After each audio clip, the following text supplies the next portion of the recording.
Who would have thought that we are already in this position where the 2024 F1 season is nearly at an end, and also serves as a gentle reminder that time does often go way too fast. But there are still 3 races to go where a lot can happen. Reputations can still be made or equally destroyed, and there's a huge amount yet to be decided. So with some drivers looking to squeeze as much as possible into the last 3 races, or with some looking to count down the days until the season is over, let's have a look at what each driver must do before the end of the 2024 season. Okay, so I'm going to do this in the order of the driver's standing, so let's get started, but just before we do, why not click that little subscribe button below? Okay, so let's kick things off with the championship leader, Max Verstappen. Now, it's fair to say that Max has had his fair share of flack this season from pretty much the entire F1 world, some of it deserved, some not so deserved. Now, Max winning the Drivers' Championship this season is more or less an inevitability. It's going to happen, but the manner in which he goes about it, I think, is yet to be decided. Given that there are no assurances for the performance of Red Bull next season, and also because it will close a few people's mouths,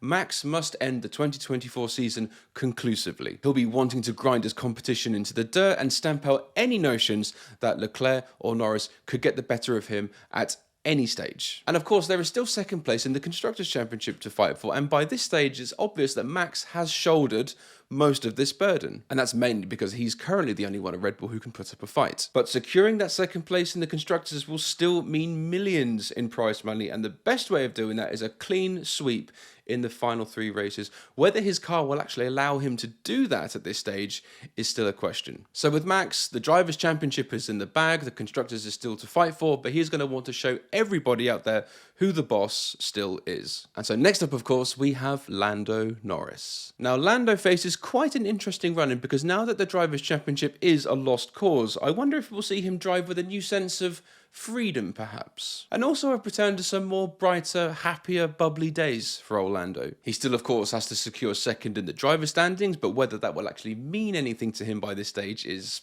another story. But in any of the next 3 races, if he's starting from pole, he has got to get a handle on those starts. Because as good and talented as he is, the threat to Lando isn't coming from in front of him. It's not coming from Max Verstappen. The real threat he's facing, and also the biggest one he's going to face next year, are the drivers behind him. And I'm talking about Charles Leclerc, Oscar Piastri, or perhaps even George Russell on his day, all of whom are behind him in the standings but can still give him an enormous amount of trouble during a Grand Prix weekend. And Norris as well now, he's got 3 races to conclusively outperform Oscar Piastri and show McLaren that he is the guy to bet on for the championship next season. And not just for 2025, but also the years ahead. So I sense one of his massive priorities right now will be not to let Oscar get the better of him. And also McLaren do need to slam the door shut on Ferrari in the Constructors' Championship, which they haven't been able to do yet. So not only will Lando want to race and outperform Oscar, he'll know that any collisions or coming together or accidents will be catastrophic for McLaren's Constructors' Championship cause. Okay, and following on now, we have got Charles Leclerc. Now, Leclerc is a fascinating one because genuinely in these last 3 rounds, he'll be thinking he's got the car and the ability to do a clean sweep of all 3 of the last races. In regular dry conditions, which is what these last 3 Grand Prix are looking to be, Ferrari look the most dangerous. And also have the form too, so adding some wins and pole positions to his record will be a massive priority. In turn, this will then nudge him closer to Norris in the driver's standings and also could be a deciding factor with Ferrari's place in the Constructors' battle too. But also, these final 3 races are his last ones at Ferrari before the whole Hamilton machine or circus or whatever you want to call it arrives at Ferrari. So he has 3 races to get as many people on side at the team and become even more of a Ferrari man than he is right now. And just add more cases to the argument that if Ferrari have to back a single driver next season, it has to be him. So overall in these last few races, Leclerc is going to want Verstappen to have absolutely no doubts towards his World Championship credentials next season. And so next in line, we've got Oscar Piastri. With Oscar now in these final rounds, I sense this is a guy who smells blood, and if the car underneath him does what it should do,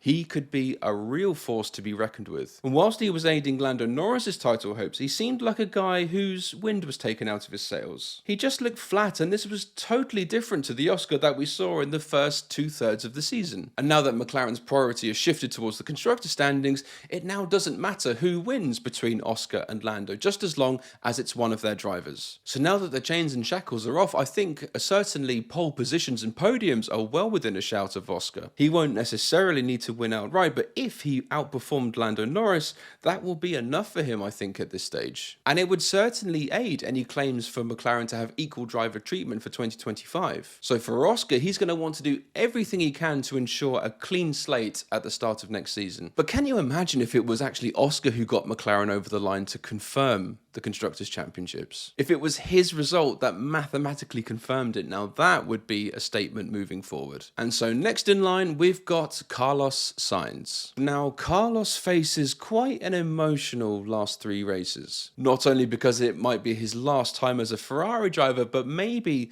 the last time for a little while that he will be driving a car that can win or get podiums on merit, as of course he's heading off to Williams next season. Now, unlike the others, I'm not sensing his drive for position in the Drivers' or Constructors' Championships. However, I think in these final 3 rounds he should just enjoy himself and embrace having that sort of car underneath him. But also just by being at ease and being in the moment and being confident with his driving is probably right now his best way to get the most out of these final 3 rounds. You know what, if all goes well, Sainz could easily win a Grand Prix in these final 3 races, and that would be a pretty good goodbye from his time at Ferrari, or perhaps even a see you later, because you never know what's going to happen. So ultimately, Carlos is going to want to end his time at Ferrari on a high note, go out on a high, and have memories to hold on to, because Williams, I suspect, next season is going to be a very different experience. Okay, so next up we have George Russell. Okay, so straight away off the bat, a massive factor for George going into the final rounds of 2024 is that he doesn't yet have a contract for Mercedes